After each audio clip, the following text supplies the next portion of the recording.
versus other parts of the world, as well as the quality of that water. So here in the United States, we use 580 liters of water, so we've got a very large representation of that, where Europe only uses about 325. So a visual shows you how much less they use than we do. India uses about 130, but their water is quite polluted with a lot of organic waste, so we have a little representation of the pollution. Kenya uses the least amount of water, and Kenya also has some fairly polluted water with sediments, and so we put some sediments in there to show that. In addition, we have a display. We did some tests about how clean Whitewater Lake is, and we took some samples of some different parts and determined ultimately that White Rock Lake is a fairly clean lake. The only evidence we saw of fertilizers getting into the water was phosphates. Phosphates are a little high in the middle part of the lake, and that's pretty much some of our booth. What you do? I am the AP Environmental Science teacher at Highland Park High School. You like what you do? I love it. Absolutely. Thank you. You're welcome.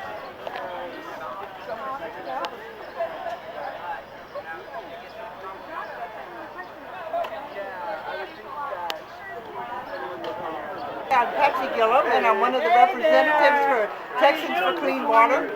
And what we're doing is to prevent floatables like beverage containers, plastic bags, and polystyrene containers from entering our waterways. The way you do that is threefold. You put deposits on beverage containers, and you phase out the polystyrene and the plastic bags. We're going to need everybody to contact their legislators in Austin at who represents me to ask them to sponsor deposits for beverage containers and to allow cities and counties to phase out plastic bags. This is a picture of where those containers and those items are going from our storm drains to our waterways. You like what you do?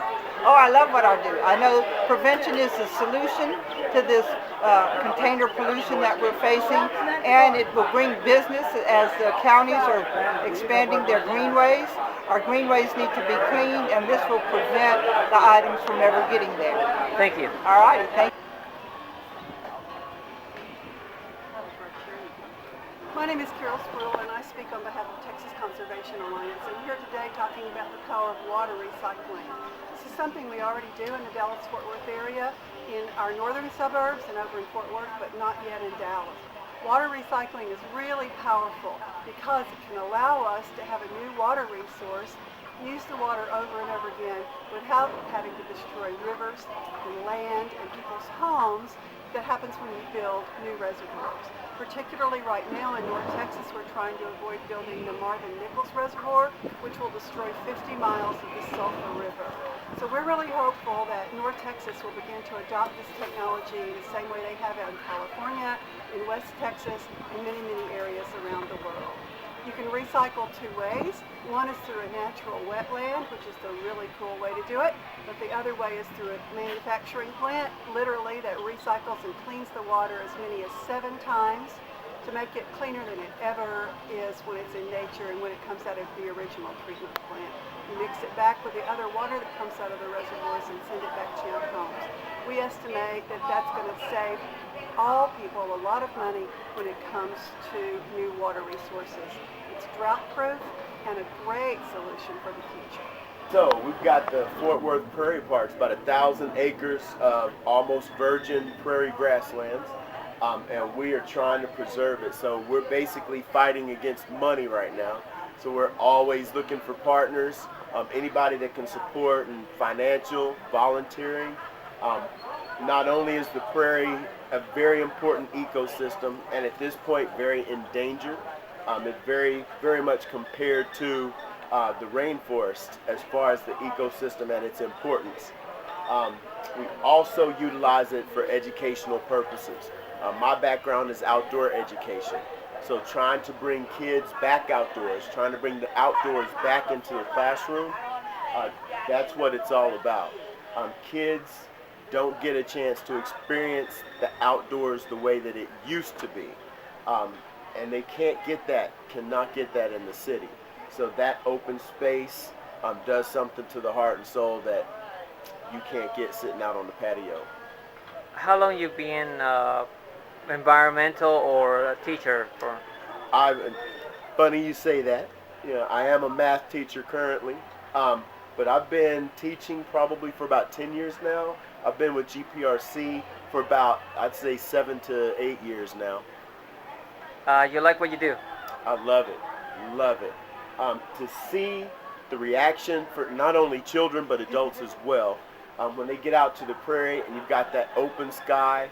If you go during the right season, the grass is over 6 feet tall. We do have a buffalo out there, and just getting a glimpse of that is like looking into the past, because that's the way it used to be hundreds of years ago. And the learning process is the discovery that takes place with adults and children again. I learned something new just the last time I was there about some of the Indian war paints and where those came from, which is a whole other story. Thank you. You're very welcome. Thank you.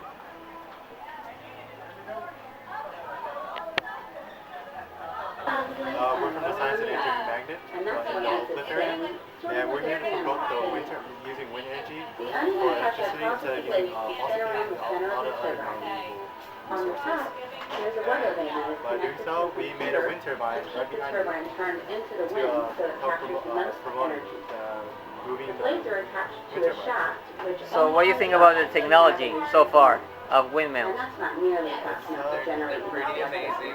I mean, 10% of all the energy in Texas is from windmills, and it's saved over 20 million tons of carbon dioxide, and that's like taking out more than 3 million cars just off the road. So, I mean, it's helped our planet provide this energy. I mean, it's self-reliant. You just gotta put up a tall turbine, because the height is really important. The wind is faster the higher you are.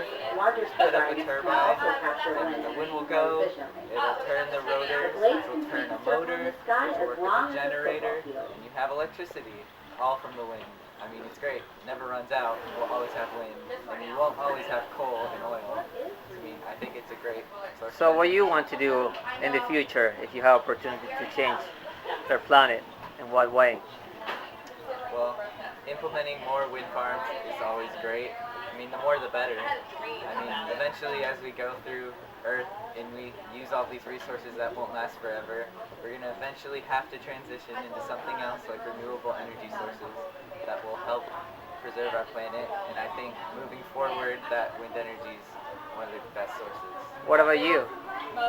Any comments? I think that offshore wind farms are really important too, because some people don't really want to use like land here because of population reasons. Offshore wind farms are also a great idea. And you? I believe wind farms are really beneficial as it decreases pollution a lot, and because of pollution there's been a lot of increased health risk, and switching to wind farms would be like a great health benefit and a great electric efficiency on our house.